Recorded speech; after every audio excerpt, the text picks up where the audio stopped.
Okay, for our first visual journal prompt, we are going to be practicing shading a sphere. A sphere is a very basic form you will see in many different medias of art. It's a great way for us to practice using shadows, highlights, and then finding those midtones. So I am going to demo to you how to kind of break this down with your acrylic paints, and then we'll talk about how you can get a little creative with your spherical form next. So if you need a little help setting up, clipboards will be a great place for you to open up your book and kind of help you hold it down. So I have opened my book to a page I want to start on. My clipboard is kind of holding that page open for me so that I don't have to worry about it catching. And since this is our first, we are going to go ahead and label it number 1 for first visual journal prompt up in the corner there, okay? We're just going to use a simple tape roll to get us our circular shape. So place it somewhere sort of in the center of your paper so you have a lot of room to fill the space. When I am looking at creating the spherical form, I want to identify the highlight. I want to identify any midtones, and finally the shadow where there is no light. So in order to create this form, I need to mix a variety of grays. I need to have some really light, some sort of medium, some darker ones, and then a very true black to get the cast shadow. I also want to identify the light source. I can tell my light source here is going to be on the right because that is where my sphere is highlighted the most. On your paper, when you are trying to create a three-dimensional form, you first need to suggest a light source. Usually I just put a little X over there to remind me that, okay, that is where my light is coming from as I plot things out. If you are the kind of person who would rather just mix up your tints and start painting, that is fine. I am going to break it down to a way that might help some of you if you need it. I'm going to break my sphere into my values so I can place my values appropriately. So I'm going to first place kind of a crescent shape up here, matching my light source. And then I'm going to continue to fill in the remaining part of my sphere with also sort of crescent shaped areas to help me block out my values. Okay, so once you've done that, then the next thing you're going to do is you're going to mix up your values.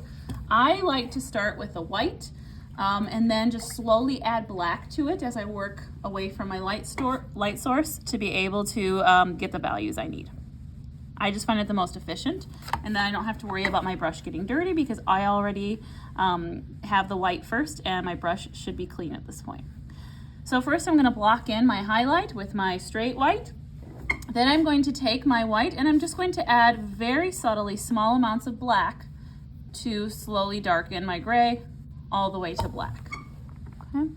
And if you really want to stay within the lines here, that is fine. As you're learning, later on you may want to blend things a little bit better, but as you're learning, this is a good way to block it in.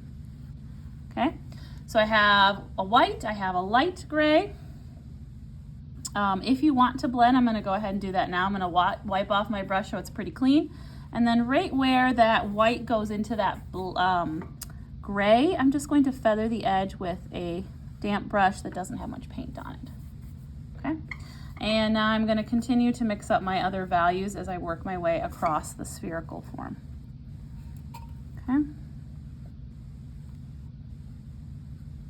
I would suggest the goal of trying to get at least 5 values to get a realistic looking form. And if everyone's values are a little different, that's fine. You just want them to work on your painting, not somebody else's. So I'm looking at that one. That one is quite different than this one. So what I like to do then is go back and try and find an in-between, something between that one and then the other one, and I'm just going to go ahead and place that value in between so I have a nicer transition. Okay? All right, and we're going to continue working down. If you notice a problem, so I'm noticing a problem right here, that this is too light. All you need to do is add more black to get the value that you want. Don't be afraid when painting. The worst that can happen, as I've said before, is you just have to paint it over and start over again. Okay? It's a pretty friendly process in that fact that once it's dry, you can come back to the canvas or the surface again and rework everything that you didn't like before. Okay? So Once I have my values placed, then the next thing I would be doing is trying to blend a little bit so it's a lighter transition from my white to my gray. So I'm going to work on the highlight a little bit here.